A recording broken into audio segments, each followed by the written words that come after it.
Hi everyone, welcome to AP Physics C, specifically, we'll see in a second, moment of inertia. Boop. Okay everyone, so what is moment of inertia?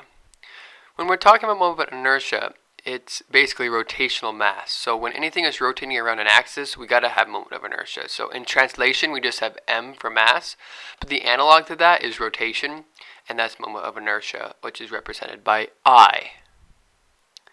So what are some equations with it? Well, if we have force equals ma, the analog of that is that torque is equal to I times alpha.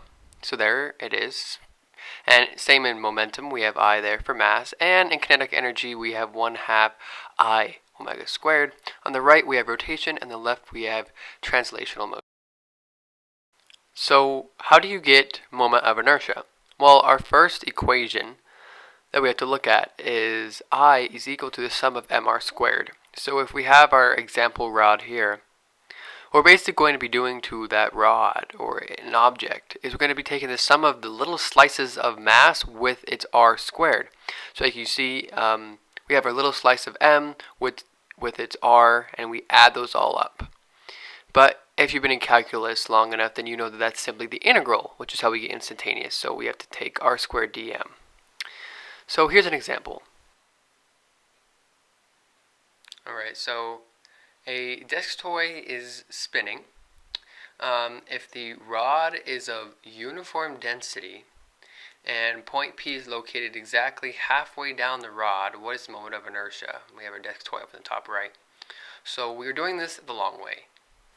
So this is one of the hardest problems in AP Physics C, but totally doable with a few tricks and tips. Do do do do do do do do do do do do do. I'm a rod. Alright, so let's start off with our equation. I equals integral of r squared dm. But we can't integrate that because we can't integrate r with respect to m. So remember this. I can't stress that enough. Remember this. Even write it on your equation sheet before you start the AP test, which is lambda equals m over L. And lambda, the upside down y, represents density. So we also know that it can also be equal to a little bit of mass over a little bit of L, which is represented by dm over dl. So if we rearrange that for dm, we get lambda times dl, or density times dl. And if we plug that into our moment of inertia equation, we should be able to integrate. So we're going to go ahead and plug that in. So we have r squared times density times dl. We take out the L lambda because it is a constant. And we know that r equals L in this case. Those are equivalent quantities. So I'm going to draw it here again so we can visualize it. We have a length L, but point P is at 0, so we have to integrate it from negative L over 2 to a positive L over 2. So I'm going to move this to the top so we have more room to work. Remember that density equals m over L. So I'm going to go ahead and integrate this here. We know that the integral rule is we're going to add 1 to the power and divide by that number, so we get r cubed over 3, and we're going to be integrating that from negative L over 2 to positive L over 2. I'm going to go and plug in m over L for density, and I'm going to do the theorem of calculus.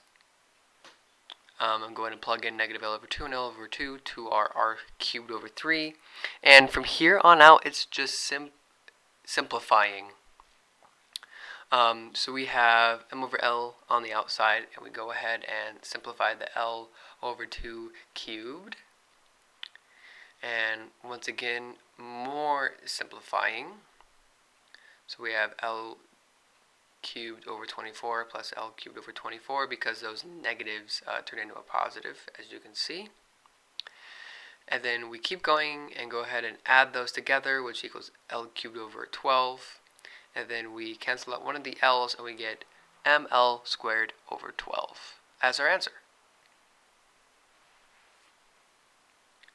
But now the desk toy is moved because it can be different versions, and the axis is now a different axis. It's on the very end of the rod.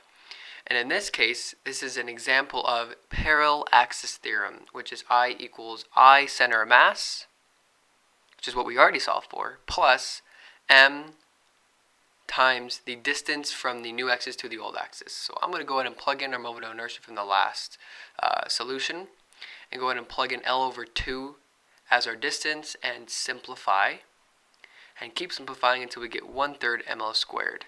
That's how you use parallel axis theorem. Here are some examples of moment of inertia.